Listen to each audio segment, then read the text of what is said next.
저는 이럴 때 좀 힘듭니다. 제가 좀 유명한 목사면 제가 할렐루야 하면 아멘 막 할 텐데 교회 이름도 좀 이상하고 광주 그 교회가 무엇이다냐 뭐 교회가 뭐 양림도 아니고 중앙도 아니고 어째 그런다냐.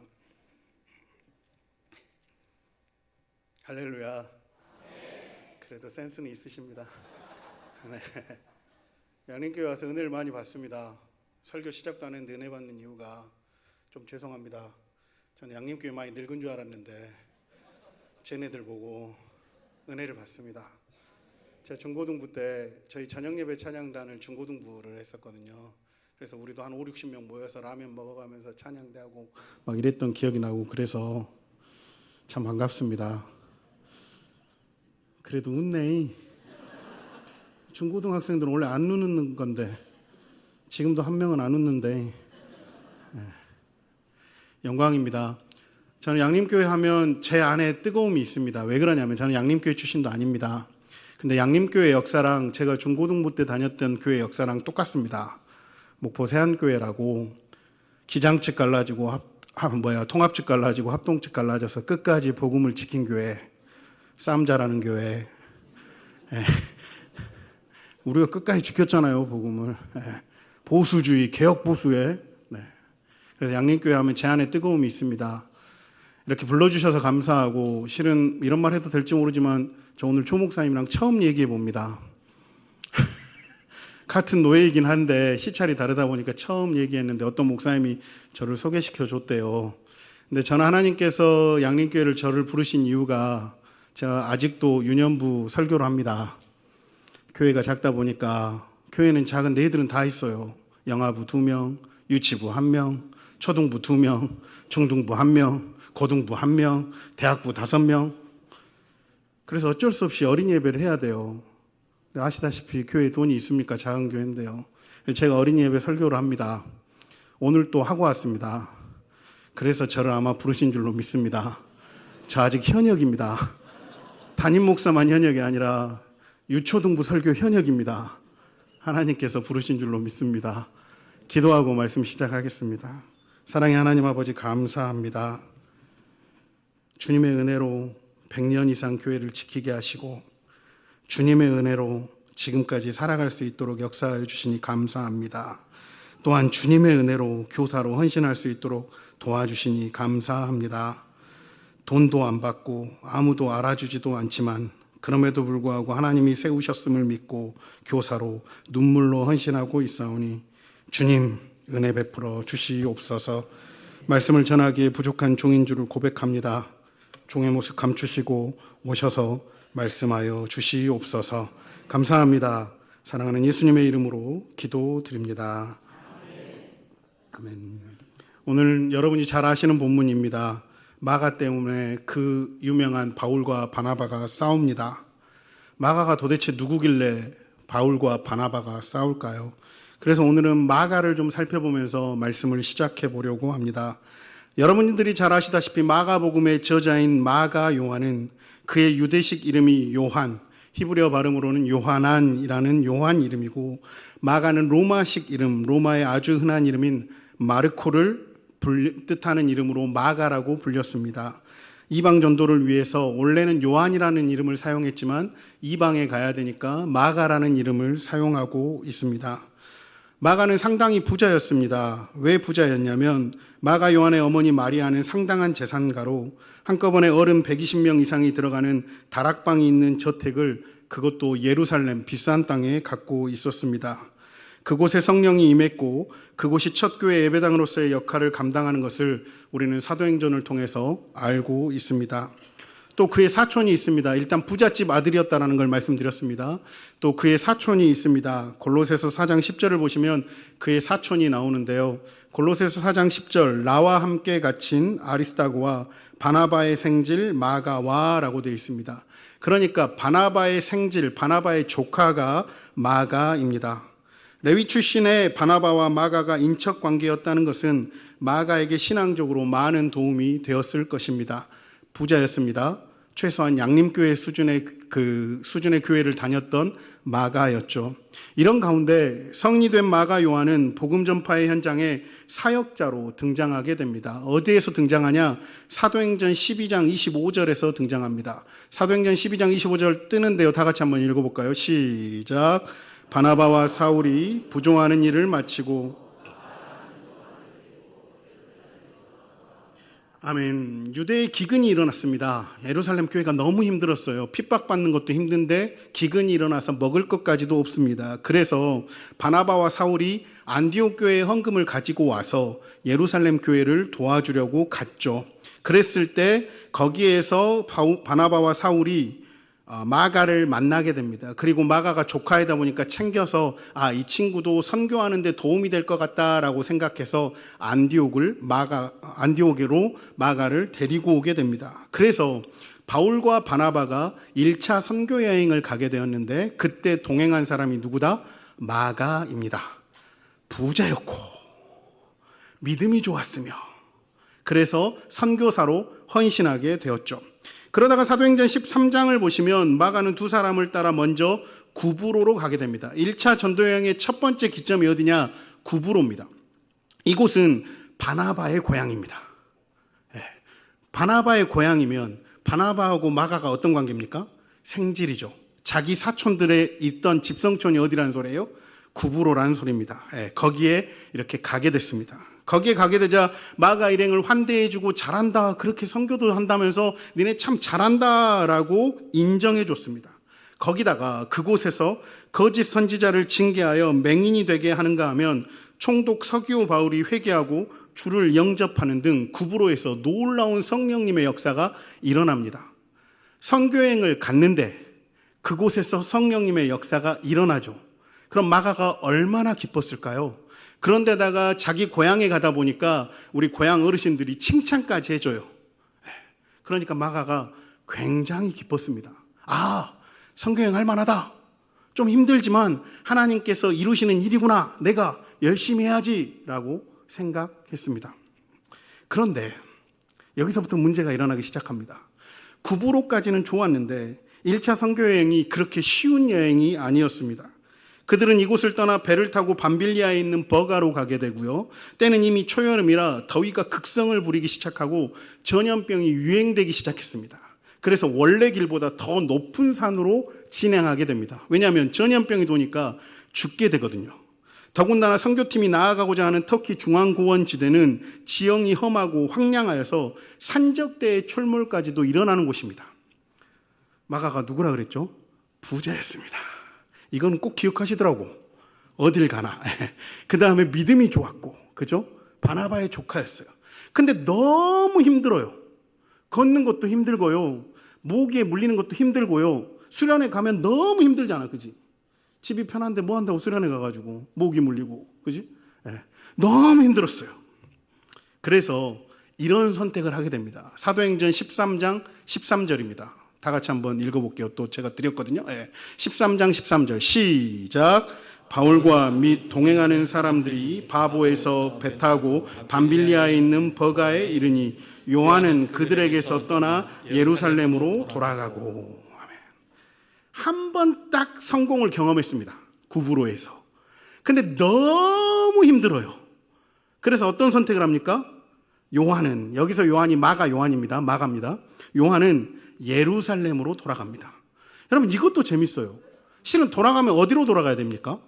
안디옥으로 돌아가야 합니다. 왜 그래요? 안디옥에서 파송 받았으니까 교회에서 돌아가서 지키고 있다가 그곳에서 기다리든가 해야 되는데 너무 힘드니까 어디가 생각나? 엄마 품이 생각나요. 그래서 예루살렘으로 가버립니다. 마가는 더 이상 고난과 싸우면서 고향을 멀리 떠나 이국 하늘 아래서 처음 겪는 전도여행 싫었습니다. 처음엔 뜨거웠죠. 내가 할 수 있어. 나도 많은 사람들을 구원해낼 거야. 하나님이 예수 그리스도께서 올라가시면서 땅끝까지 복음을 선포하라고 했잖아. 그거 내가 감당하는 거야. 너무 기뻐. 난 할 수 있어. 라고 갔습니다. 그랬는데 그것 좀 힘들다고 돌아옵니다. 부유하고 유약하게만 자란 마가로서는 이미 많은 인생 경험을 쌓은 바울과 행동을 같이 하기에는 너무 힘든 여정이었습니다. 그는 이제 이들 일행과 헤어져 예루살렘의 가정으로 돌아가게 됩니다. 이제 먹을 것도 누가 해주고요. 누울 집이 있고요. 여러분 생각해보세요. 다락방이 120명 들어가요. 쉽게 생각하잖아요. 여러분들 저 어릴 때 다락방은 2명 겨우 눕던데 이 집은 그렇더라고요. 순탄하게 온실에서 순탄하게 자란 화초와 같아서 아름답긴 하지만 억세지 못하고 그의 신앙은 연단의 경험이 없었습니다. 그래서 그는 이 선교여행을 이겨낼 수 없었죠. 그런데 문제가 있습니다. 집에서 편안히 쉬고 있는데 소식들이 들려옵니다. 어떤 소식들이 들려옵니까? 거룩한 순교자들의 소식과 바울과 바나바가 전도여행을 다니면서 수많은 영혼을 전도했다라는 보고들이 들립니다. 자신을 돌아보게 되죠. 나도 저런 사역자가 되고 싶었는데 왜 나는 집에서 편안히 이렇게 있는가? 아마 자기가 많이 무기력하고 한심하게 보였을 겁니다. 여러분 그럴 때 있잖아요. 저도 개척교회 목사하다 보니까 무기력해지고 한심할 때가 있습니다. 여러분 제가 2019년에 개척을 했는데 여러분들 아시다시피 2019년은 어떤 해입니까? 코로나가 왔습니다. 멀쩡한 교회도 숫자가 줄어드는데요. 제가 4년 동안 가족 5명이서 예배드렸습니다. 지금은 아까도 말씀드렸다시피 이렇게 좀 늘었어요. 기가 막히고 무기력하더라고. 하나님한테 매번 그래서 하나님 저를 왜 이렇게 세우십니까? 차라리 그만두면 여러분 제가 대형 면허가 있어요. 좀 여기 또 버스 기사분이 있을까 봐 좀 비교될까 봐 죄송한데 버스 기사님이 너무 행복해 보이더라고요. 이게 마가의 심정입니다. 내가 그거 좀만 버텼으면 바울과 바나바와 함께 선교 보고하고 떵떵거릴 수 있을 텐데 그걸 못한 거예요. 너무 힘들죠. 이렇게 마가가 실패하며 자책하고 회개하는 가운데 사도행전 15장에서는 바울과 바나바가 전도에 큰 성과를 올리고 안디옥으로 돌아오게 됩니다. 그랬다가 문제가 또 하나 생기는데 뭐예요? 할례 문제가 생깁니다. 할례를 받아야만 구원받는다. 할례를 안 받아도 구원받는다. 여러분께 묻겠습니까? 할례 받아야 구원받습니까? 안 받아야 구원받습니까? 안 받아도 되죠. 질문이 제가 좀 이상했네요. 그죠? 안 받아도 구원받잖아요. 그 문제를 해결하려고 예루살렘에 1차 종교회의가 열립니다. 왜냐? 선교를 가다 보니까 할례를 안 받아도 성령님을 통해서 예수님을 믿는 사람들을 보게 된 거예요.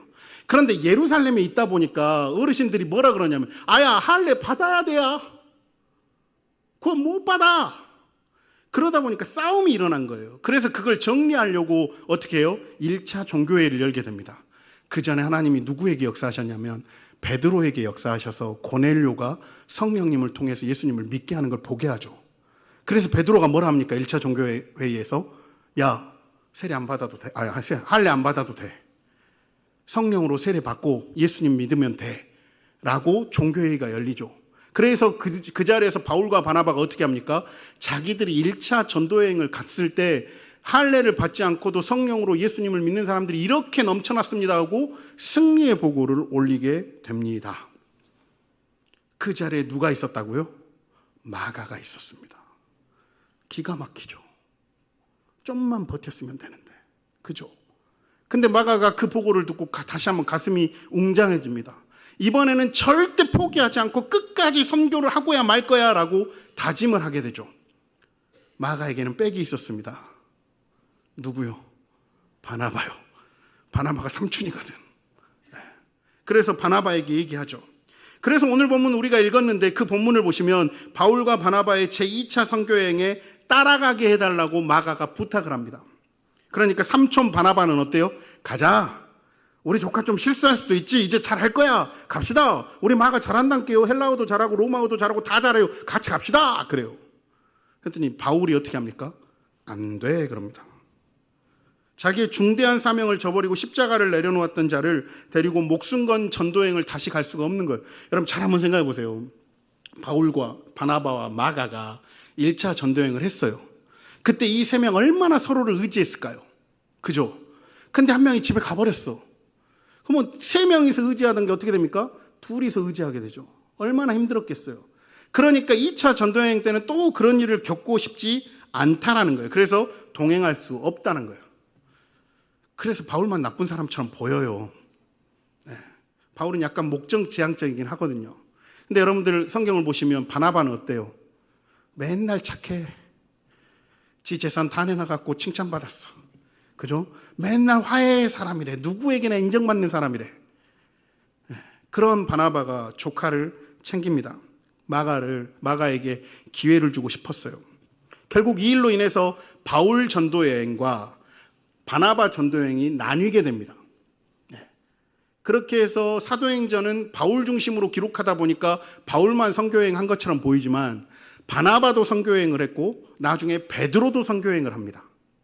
그래서 수많은 사람들이 선교여행을 하면서 결국 뭘 합니까? 복음을 전달하게 되죠. 그래서 바나바는 다시 마가를 데리고 구브로 고향 땅으로 향해서 그 지역에서 다시 복음을 전하게 됩니다. 이후에 마가 요한의 행적은 사도행전에는 나타나지 않습니다.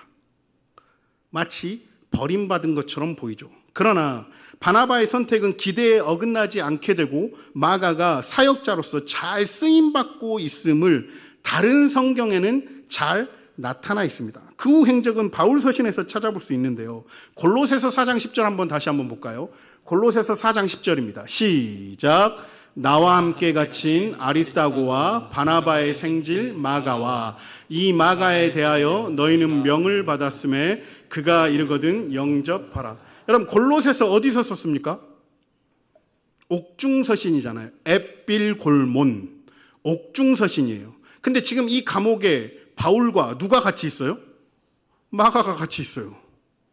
1차 전도여행 때 보내버렸는데 바울과 마가가 함께 감옥에 갇혀 있습니다. 놀라운 이야기죠. 골로새에 보낸 편지에서 바울은 마가가 자신에게 위로가 된다라고 표현합니다. 마가 넌 안 돼 그랬었는데 이제 같이 감옥에 갇히게 되었어요. 그러면 그 사이에 무슨 일들이 일어났다라는 거죠. 그죠? 같은 시기에 빌레몬에게 보낸 편지도 있습니다. 빌레몬에게 보낸 편지 빌레몬 24절입니다. 다 같이 한번 또 읽어볼까요? 시작. 또한 나의 동역자 마가 아리스다고 데마 누가가 문안하느니라. 아멘. 빌레몬서에도 마가와 함께 있습니다. 그리고 마가와 함께 빌레몬에게 안부를 전하고 있음을 보죠. 마가에 대한 바울의 평가는 이제 마가가 복음 사역자로 완전히 회복되었음을 뜻합니다. 그러죠? 절대 마가랑 함께 하지 않는다고 했는데 어느 순간 우리도 모르게 둘이서 감옥에 갇혀 있습니다. 왜 갇혔어요? 복음 전하다가 갇혔죠. 그리스도의 사역에 아무 쓸모없는 존재로 평가되고 낙심 가운데 좌절할 수밖에 없었던 마가였지만 하나님의 섭리 가운데 귀한 일꾼의 도움으로 마가는 새롭게 일어나고 있습니다. 마가에 대한 바울의 마지막 언급은 사도 바울이 순교하기 얼마 전에 디모데에게 보낸 편지 디모데후서 4장 11절에서도 잘 나타납니다. 디모데후서 4장 11절 말씀 다 같이 읽겠습니다. 시작.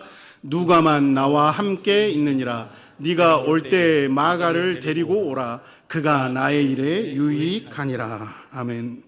디모데에게 속히 오라고 하면서 누구 데리고 오라 그래요? 마가 데리고 오라 그래요. 이제 또 마가는 감옥에서 나갔는가 봐. 그죠? 네. 그래서 마가가 필요하대요. 누가 갖고는 안 된대. 마가도 오랍니다. 네. 놀라운 장면이죠. 여러분 그럼 어떻게 하면 그 짧은 몇 년간의 순간에서 이런 일들이 일어날 수 있었을까요? 그건 오늘 본문 제목과 관계가 있습니다. 제가 마가와 누구라 그랬죠? 베드로라고 했습니다. 베드로와 관련이 있습니다. 베드로전서 5장 13절 말씀 한번 볼까요? 베드로전서 5장 13절입니다. 시작. 택하심을 함께 받은 바벨론에 있는 교회가 너에게 문안하고 내 아들 마가도 그리하느니라. 아멘. 여러분 재밌지 않아요? 실패했던 마가인데 바울도 찾고 있고 베드로는 심지어 이 마가를 뭐라고 표현합니까? 아들. 화면 없었는데 와우. 예. 우리 교회보다 낫습니다. 예. 부끄럽게도. 예. 아들이라고 표현하고 있습니다. 내 아들 마가. 마가는 베드로 사도가 아들처럼 아끼는 제자였습니다. 그러니까 바나바와 여행한 다음에 마가의 안타까운 소식을 듣고 베드로가 챙겨서 마가를 데리고 다녔어요. 왜 그랬냐면 마가가 언어에 다 능통하고 신분이 괜찮았습니다. 그래서 선교 여행에 도움이 될 것 같으니까 베드로가 같이 다니죠. 여러분, 베드로도 예루살렘 교회에서 그냥 죽은 줄 아는데 그렇지 않습니다. 베드로도 나중에 이스라엘을 떠나 로마를 비롯해 이방 세계에 복음을 전하게 되는데, 이때 마가가 베드로와 동행하면서 베드로의 복음 사역을 결정적으로 도왔습니다. 마치 사도 바울에게 디모데가 있었던 것처럼 베드로에게는 마가가 있었던 것이죠. 이후 마가의 재능과 신앙은 성령님에 의해서 더욱 크게 자라가 마가복음을 기록하게 됩니다. 여러분, 복음서 4개 중에 2개는 제자가 기록했고 2개는 제자의 제자가 기록했습니다. 아시죠? 제자는 마태, 또 하나 누굽니까? 요한. 그 다음에 마가하고 누가는 예수님의 직접적인 제자가 아닙니다. 제자의 제자죠. 그래서 베드로에게 전해 들은 말씀을 가지고 마가가 예수님 이야기를 적게 된 것이 마가복음입니다. 여러분, 마가복음을 보시면요, 짧게 기록되어 있음에도 불구하고 베드로 얘기는 꼭 나옵니다. 왜요? 베드로가 이야기했으니까요. 근데 더 재밌는 건 뭔지 아세요? 베드로의 실수나 실패 이야기를 꼭 집어넣습니다. 사랑하는 성도 여러분, 실수나 실패는 하나님께 가는 과정일 뿐입니다. 그럼 제가 베드로면요, 마가한테 살포시 얘기하죠. 아야, 3번 부인은 좀 그런다. 아니, 내 권위가 있지. 야, 이건 좀 빼자. 근데 베드로가 그렇게 하지 않았습니다. 왜요? 자기가 3번 부인했지만 회개하고 돌아왔을 때 하나님이 받아주셨기 때문입니다. 중요한 건 실패가 아닙니다. 실수가 아닙니다. 지금 현재 하나님과 동행하는 우리의 모습이죠. 할렐루야. 그래서 마가가 마가복음을 기록하게 되죠. 마가는 자신이 쓴 복음의 근본 자료를 바로 베드로에게 전해봤습니다. 마가는 AD 30년에서 65년 사이에 베드로가 행한 예루살렘에서 로마에 이르는 전도사역의 초기부터 끝까지 그와 함께하면서 베드로가 전하는 바를 상세하게 기록했던 거예요. 그래서 마가복음에는 다른 복음서보다 베드로에 대해서 비교적 상세히 기록하고 있다고 말씀드렸습니다. 따라서 마가복음은 비록 저자 마가가 사도는 아니지만 베드로의 직접적인 증언을 그대로 반영하는 것이에 사도성을 충분히 확보해서 정경으로 선택될 수 있었던 것이죠. 놀랍게도 마가는 초대교회에 서로 맞물려 있는 새 흐름의 대표자라고 할 수 있는 바나바와 베드로와 바울 사이에 아주 중요한 고리 역할을 감당하고 있습니다. 이 세 사람을 유일하게 묶을 수 있는 사람이 실은 마가였던 것이죠. 그래하여 한 번 상한 갈대였던 그도 위대한 신앙의 인물로 역사에 남게 되었습니다. 이 마가의 이야기가 오늘 유치부, 유초등부 교사 헌신 예배에 온 우리에게 중요한 메시지를 줍니다. 마가는 1차 선교여행 중에서 중도하차하는 중대한 실수를 벌이게 됩니다. 실패한 마가가 누구에게 가서 다시 일어날 수 있었습니까? 베드로입니다. 여러분, 왜 베드로에게 하나님은 마가를 보내셨을까요? 여러분, 베드로가 누굽니까? 실패의 아이콘입니다. 여러분, 죄송하지만 베드로 막 수제자라고 여러분들이 많이 여기시잖아요. 베드로, 요한, 야고보는 꼭 예수님이 데리고 다니잖아요. 그래서 이 세 사람을 여태까지 역사적으로 좀 쳐줬습니다. 근데 제가 볼 때 이 예수님이 이 세 사람을 데리고 다닌 이유를 저는 좀 달리 봅니다. 나머지 제자가 사고 친 거 봤습니까? 도마 정도 사고 쳐요. 찔러보고 믿고. 나머지 제자들은 사고 친 적이 없어요. 근데 여러분 보시면 베드로, 요한, 야고보는 사고 뭉쳐요. 심지어 야고보, 요한은 엄마까지 와서 난리요. 한마디 하겠습니다. 우리 교사 선생님들한테 엄마까지 와서 난리하지 마세요.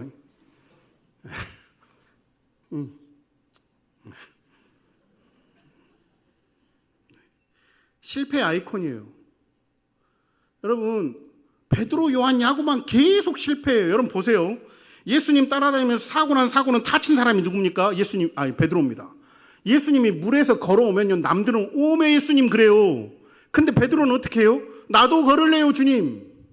그러면 얌전히 잘 걷든가 오메 무서워 하고 빠져버려요. 안 그래요? 이쯤 돼도 안 웃고 안 들으면 너희한테 문제 있는 거다.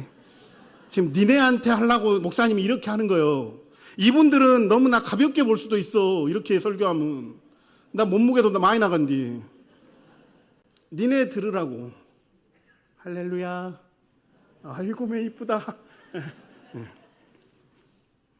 주는 그리스도시요 살아계신 하나님의 아들이십니다라고 고백했어요. 그래서 예수님이 뭐라 합니까? 완벽한 고백이라 천국 열쇠 줄게 그랬습니다. 그놈의 천국 열쇠 때문에 천주교 가면 베드로가 짱 먹습니다. 그잖아요. 여러분한테 천국 열쇠 있습니까? 없습니까? 난 이러면 좀 답답해 보여. 있죠. 안 그래요? 우리가 예수님을 믿잖아요. 천국 갈 수 있어요? 없어요? 그 개념으로 예수님이 말씀하신 거예요. 천국 열쇠가 너한테 있다가 진짜 열쇠 예수님이 준 거 아니. 여러분 천국 가면 열쇠 베드로가 따주는 거 아닙니다. 나 가끔 이러면 답답해, 여러분. 네, 천주교입니다, 그건. 네, 그죠? 네. 근데 그 다음에 바로 뭐라 합니까? 그리 마옵소서 해가지고 예수님이 베드로한테 천국 열쇠에서 바로 다운시켜 버려요. 뭘로? 이 사단아. 네. 왜요? 예수님의 길을 막았기 때문이죠. 또 결정적인 사건 있잖아요. 베드로는 예수님 몇 번 부인했다? 이거 보면 답 있잖아. 니네 모를까 봐 이렇게 해준 거예요. 그런 베드로가 마가를 보살핍니다. 여러분 마가도 실패했고 베드로도 실패했습니다. 그래서 베드로가 마치 예수님처럼 마가를 계속해서 데리고 다니면서 모든 사역을 함께하며 예수님 이야기를 계속 해줍니다. 예수님이 이랬어야 저랬어야. 근데 나 그때 물에 빠졌잖아. 근데 나 지금 사용받고 있잖아. 너도 사용받을 수 있어 라고 계속해서 보살피는 거예요. 비록 실패했지만 마가는 베드로의 보살핌을 통해서 하나님의 제자로서 돌아올 수 있게 됩니다. 이제 교사 얘기를 좀 해보겠습니다. 교사인 우리도 마찬가지입니다. 저쪽 흰색 티가 교사이신 것 같고 저쪽 녹색 티가 교사이신 것 같고 그러니까 내가 이렇게 봐야 되잖아요. 지금 여기도 봐야 되는데 지금 우리도 마찬가지입니다. 사랑하는 성도 여러분, 교사 여러분, 베드로가 되시길 바랍니다. 여러분 실패했잖아요. 여러분 좀만 더 찔리게 얘기해 볼까요? 지난주에 말씀 얼마나 봤습니까? 기도 얼마나 했어요? 그래놓고 오늘 아침에 애들한테 기도하라겠죠. 찔리는 분은 웃을 것이고 너무 찔린 분은 또 인상 쓸 것이고 우리도 실패합니다. 매일 실패합니다. 목사인 저도 매일 실패합니다. 그래도 우리가 주님 붙잡고 사는 건 주님이 함께 하심을 알기 때문입니다. 우리가 베드로가 되어서 마가와 같은 우리 어린 영혼들에게 주님의 뜻을 알려주고 주님을 잘 모른다면 그 주님을 알려주면서 실패했다면 다시 일어설 수 있는 힘을 우리가 그들에게 가르쳐야 합니다. 내가 잘나서가 아닙니다. 잘난 바울은 마가를 케어하지 못했습니다. 실패했던 베드로가 마가를 케어할 수 있었습니다. 제 이야기를 좀 해드리려고 합니다. 저는 목사 아들입니다. 이제 와서 밝히지만 여기 설교 몇 번 오셨던 전임훈 목사님이 제 아버지이십니다. 저는 목사 아들입니다. 그런데 목사 아들이 너무 싫었습니다. 나 때는 목사 아들도 목사 아들만. 목포 살면 좀 욕 좀 할 수 있잖아요. 욕했다고 목사 완전히 이상한 놈을 만들더라고요. 그래서 목사 아들이 너무 싫었습니다. 제가 고등학교를 가가지고 제일 먼저 배운 게 술, 담배, 당구입니다. 다시 말씀드리지만 목사 아들입니다. 제가 고등학교 2학년 때 당구를 300 쳤습니다. 좀 놀았어요. 근데 주님의 은혜로 대학 가고 목사까지 됐습니다. 여기서 아멘 해볼게. 내가 어떻게 해야 될지 모르겠네. 좋은 건지 나쁜 건지 모르겠네. 어떻게 하다 보니까 됐어요. 주님의 은혜로. 제가 그러고 나서 목사가 되기 전에 전도사 때 중고등부를 약 5년 정도 합니다. 중고등부만 5년 정도 합니다. 49명 받았는데 죽겠더라고요. 부흥이 안 돼. 그잖아요. 그때 그랬어요. 하나님, 차라리 이렇게 시킬 줄 알았으면 공부 열심히 하게 해서 서울대 보냈어야지. 서울대 전도사 있다가 하면 애들이 몰려들 것 같은 거예요. 예. 서울대 못 나온 게 한이더라고. 그래갖고 나중에 유학 갔다 왔어요. 어쨌든 그건 중요한 게 아니고. 네. 그런데 놀랍게도 교회가 150명까지 부흥합니다. 중고등부만. 저 나름 떵떵거리고 살아서 담임 목사님도 내 눈치 봤어요. 그래서 지금 부교육자가 없나 봐요. 내가 눈치. 네. 근데 어떻게 부흥했냐면요. 희한하게 동네 꼴통들이 다 모여듭니다. 술 먹는 놈, 담배 핀 놈, 쌈잘한 놈. 쌈잘한 놈들은 맨날 사고 쳐갖고 파출소 경찰서에 있어요. 근데 우리 교회 애기가 거기에 포함되어 있는 거야. 그러니까 우리 교회 애기가 똘똘해. 아야, 우리 전도사님한테 전화하자. 아야, 왜야? 너그 부모한테 전화하면 두드러 맞고 혼나잖아. 우리 전도사님 부르면 아마 올걸? 그리고 너한테 뭘 안 할걸? 밥 사줘올지도 몰라요. 파출소에서 전화가 와요. 전의진 전도사네요. 예, 그렇습니다. 누구 아니에요. 예, 우리 중등부 학생인데요. 고등부도 아니에요. 중등부요. 지금 파출소에 있습니다. 아, 왜요? 싸마다 잡혔어요. 예, 알았습니다. 해서 가요. 갖고 이제 경찰서가 파출소가 죄송합니다. 그래갖고 애들이 7명 있더라고요. 그게 한 번이 아닙니다, 여러분. 제가 5년 동안 이 일만 몇 번 했는지 기억도 안 나요. 근데요, 밥 사주고 제가 집까지 다 데려다 줍니다. 차량 운행해갖고 그 밤에. 저도 그때 총각이 아니었어요. 애가 둘이었어요. 근데 그렇게 안 보여. 총각 같아 보이죠. 내일 모레 50입니다. 애가 군대 갔고요. 첫째가. 어쨌든 그러니까 애들이 어쩌냐면요. 절 좋아해요. 뭐라 하지도 않아요. 때리지도 않아요. 빼줘요. 밥 사줘요. 집까지 데려다 줘요. 그러면 집에는 들어가야 될 거 아니에요. 바로 나와버려요. 그날 밤에 2번 간 적도 있어요. 한 파출소를. 징한 놈들. 근데 놀랍게도 예수님을 믿습니다. 49에서 150 갔다 올게요. 2년 만에. 근데 제가 이거 제 자랑하려고 한 얘기가 아니라 이제 진짜 본론인데요.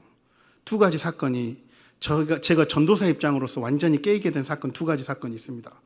물론 막 지금 해필 유치부, 유초등부 교사 헌신 예배인데 중고등부 얘기해서 죄송합니다. 제가 그 기억을 말씀드리고 싶어서 그러는데 중학교 2학년짜리 머시매가 있습니다. 등치가 이미 그때 185고 100kg입니다. 싸움을 진짜 잘했어요. 목포에서 유명한 애였습니다. 근데 희한하게 제 말은 들어요. 이상해 아무튼. 근데 그놈이 맨날 사고 치는 거예요. 죽겠더라고요. 그놈 때문에 뭔 일을 못해요. 그놈 케어하느라고. 그래서 하나님께 기도를 했어요. 하나님, 나 말고도 있죠. 제가 그랬습니다. 그리고 그놈 주일날 불러다가 주일날 예배는 또 꼬박꼬박 나와. 나오지 말하게도 나와요. 꼴보기 싫어 죽겠는데. 그놈 앉혀놓고 제가 그랬습니다. 제가 그랬어요. 야, 너 예수님 믿냐? 믿는데요. 어떻게 믿냐? 예수님이 저의 죄를 위해서 십자가에서 죽으셨어요. 그러더라고요. 확실히 믿잖아요. 베드로요. 그래서 제 마음에 하나님께 맡길라요. 나 얘 너무 힘들어요, 하나님. 제가 그랬어요. 딱 10일 만에 시체로 왔습니다. 서해안고속도로에 음주운전한 친구 차 옆에 탔는데 4명이 탔는데 중학생 얘기입니다. 그놈만 안전벨트 안 해서 그놈만 갔습니다.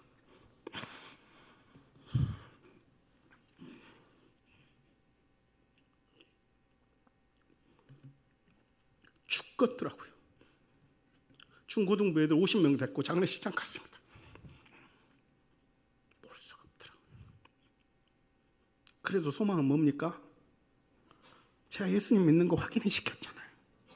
믿으십니까? 저는 제 아들 돌 때부터 이 얘기만 했습니다. 예수님 믿지? 예수님 믿지?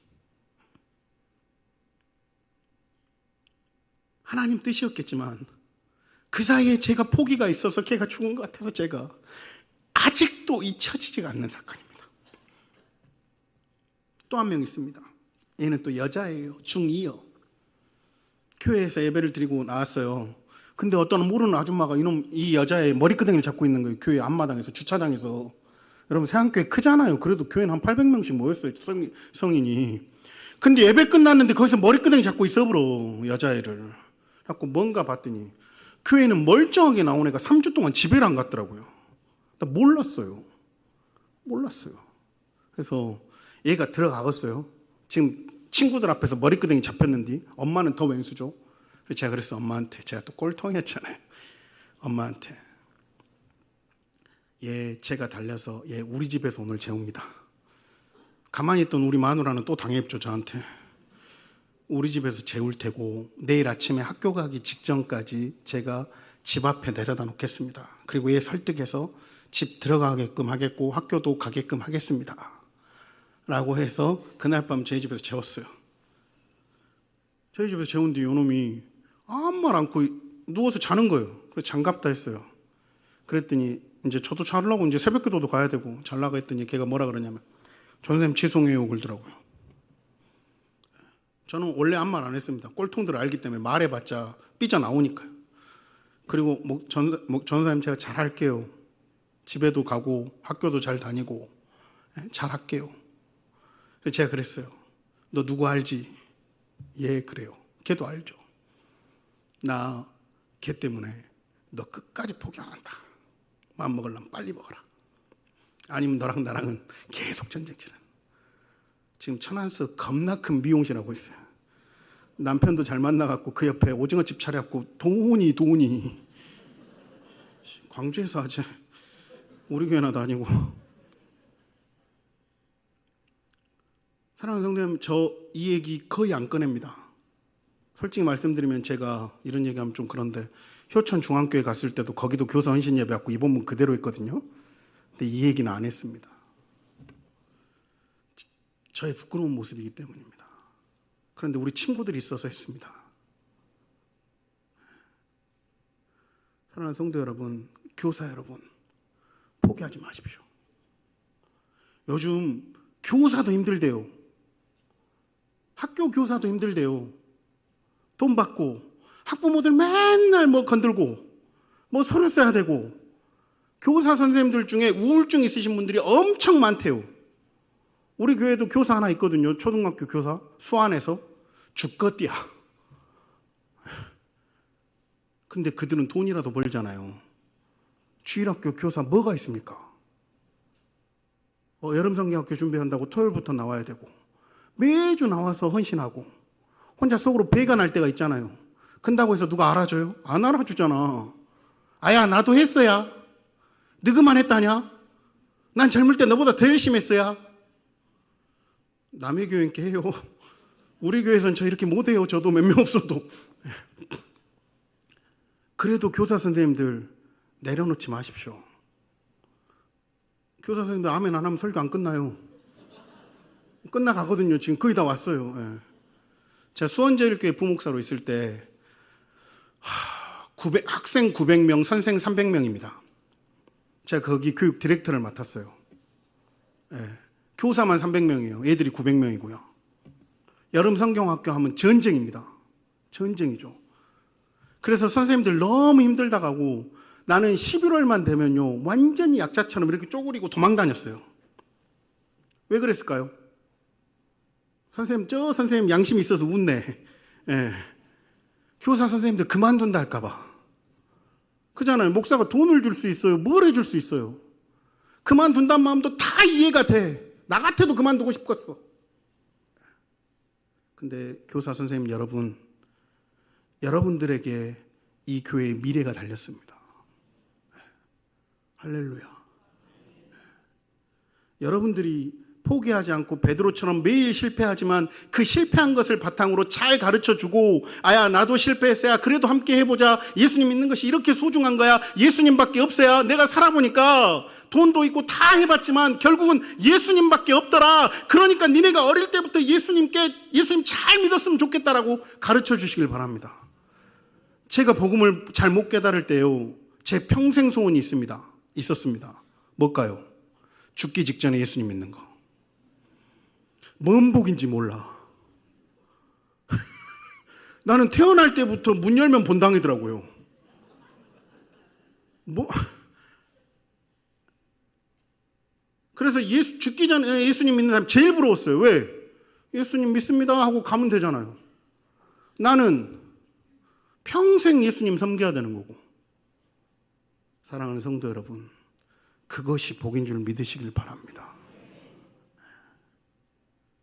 선생님들 화이팅입니다. 지금 여름 사역 앞두고 이거 시킨 거잖아요. 지금이 돈도 좀 나와야 되고 오늘 헌금도 좀 나와야 되고. 제가 다 안 담게요. 저 목사 된 지 18년 됐어요. 부목사만 11년 넘게 했고요. 사랑하는 성도 여러분, 우리 교사 선생님들 잘 위로해 주십시오. 사랑하는 성도 여러분, 우리 애기들 뛰어다녀도 좀 봐주십시오. 나온 게 어디요? 여러분 빅골로에 같이 있지만, 양림교회나 저나 같이 있지만 주교부가 없어져서 주교부를 못하는 교회가 더 많습니다. 복입니다. 세상을 향한 일꾼으로 잘 키워주시길 바랍니다. 여러분들 교사 선생님들이 헌신할 때 세상의 소금과 빛이 양림교회에 넘쳐날 줄로 믿습니다. 베드로와 같이 그 사역을 잘 감당해서 아이들을 잘 섬겨주고 교회를 일으켜 세우는 모든 선생님들이 되시기를 주님의 이름으로 축원합니다. 기도하겠습니다. 사랑의 하나님 아버지, 감사합니다. 주님의 은혜로 교사를 하고 있고 주님의 은혜로 예수님을 믿지만 삶에 치여서, 일에 치여서 그것이 감사의 고백이 되지 못했던 우리임을 고백합니다. 하나님, 나도 폼나게 성가대 하고 싶어요. 하나님, 나도 이런 고생하는 것보다 좀 쉬운 일 하고 싶어요. 이것이 솔직한 교사들의 고백일지 모르나 그 마음까지 받아주시고 결국에는 사용하시는 분이 하나님이신 줄 믿습니다. 주여, 우리 교사들의 마음을 위로해 주십시오. 우리 교사들에게 다시 할 수 있는 새 힘을 주십시오. 그래서 우리 교사들을 통해서 이번 여름 성경학교와 주일학교가 부흥이 되고 주님께 영광이 되게 하여 주시옵소서. 부족한 종 주님의 이름으로 기도합니다. 주님의 보혈로 덮어 주시옵소서. 눈동자와 같이 지켜 주시옵소서. 생명싸개로 안아 주시옵소서. 그리고 아버지, 우리 양림교회 지금까지 역사와 전통을 잘 지켜온 것처럼 주님 다시 오시는 날까지 주님께만 영광이 되는 거룩한 교회 되게 하여 주시옵소서. 감사합니다. 사랑하는 예수님의 이름으로 기도하옵나이다. 아멘.